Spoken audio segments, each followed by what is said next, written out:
Take these two people, same income, identical credit cards, and $20,000 in debt. The first uses a perfect spreadsheet. The second intentionally uses an incorrect method. 1 year later, the planner is stuck. The other is completely debt-free. Right now, Americans carry an all-time record of $1.2 trillion in credit card balances, with the average card charging around 20% a year. Every January, millions of people look at those high rates and start a payoff plan full of resolve. By spring, a huge share of them abandon the plan, revert to making minimum payments, and tell themselves they will get serious next year.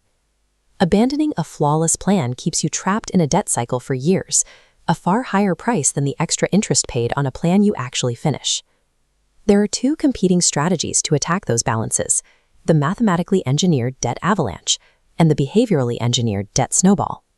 To understand why the mathematically correct calculator method fails, we must analyze the financial records of thousands of real people. This left side of the matrix illustrates the debt avalanche. You rank all debts strictly from highest interest rate down to lowest, ignoring the total balance. You pay minimums on everything else, routing every extra dollar to that highest rate debt until it hits zero. On paper, this is arithmetic. Shutting down the highest interest rate stops the most expensive balance from bleeding your cash. It mathematically saves the most money and clears your debt the fastest. The hidden trade-off is that your highest rate debt is frequently your largest balance. It requires a massive amount of cash to make a visible dent. You can grind for 4 to 6 months, throwing every spare cent at that account without seeing the balance significantly drop or crossing a single account off your list. Because so much of the payment covers interest, this lack of visible progress starves you of any sense of a win or a finish line. A mathematically flawless plan is worthless if its grueling nature causes you to lose motivation and abandon it by month 8. This right side of the matrix shows the debt snowball. The rules reverse the math entirely. You rank debts purely by size, from smallest to largest, ignoring the interest rates. You cover your minimums, but attack the smallest balance first until it completely vanishes. There is a strict mathematical penalty for this choice. Targeting a 0% medical bill before a 23% credit card leaves high-interest balances active longer.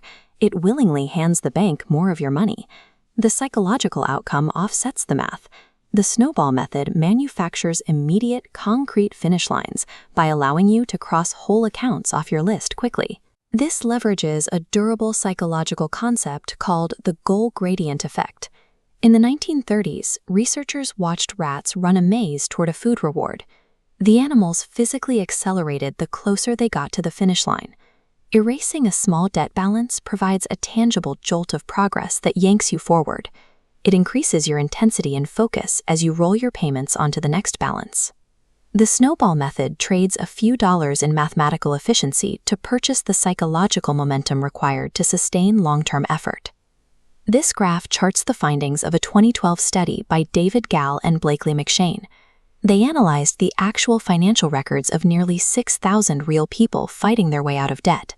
They asked a simple question: if two groups pay the exact same dollar amount, does chipping away at one big balance or completely closing several small accounts lead to a higher program completion rate? The group that started small and crossed off accounts was 14% more likely to eliminate their debt in the first year. By year 4, that gap blows wide open. Snowball users secured a 43% advantage in finishing. The predictor of success was never the raw dollars. It was the fraction of accounts they successfully closed. Knocking out small accounts immediately solves the starting problem. It breaks the human paralysis caused by staring at a daunting, immovable total balance. The data proves that optimizing for human psychology, rather than interest rates, yields drastically higher real-world completion rates. This flowchart, the Insight Anchor Protocol, maps out your strategy based on the truth that debt is a behavioral problem. First, check if your interest rates are wildly different. A 30% payday loan next to a 6% car loan creates a massive gap. If you have massive rate gaps and the iron discipline to endure months without a visual win, choose the Avalanche. You are an optimizer, and the math savings are too large to ignore. Next, evaluate if your interest rates are tightly clustered together in the 20s, or if you have attempted a payoff plan before and quit. If that fits your history, choose the Snowball. The cost of abandoning a plan is much higher than the extra interest paid by ignoring math. There is a third, middle option, the hybrid path. You knock out one or two small balances using the snowball to secure early momentum. Once the habit locks in, you pivot to the avalanche to optimize the math for the long haul. The hybrid execution addresses the human need for the goal gradient effect while maintaining the long-term efficiency of the spreadsheet. You are allowed to build a plan around the actual human who has to wake up and execute it every month, rather than an idealized version of yourself. Pick the plan you will realistically still be running in month 9.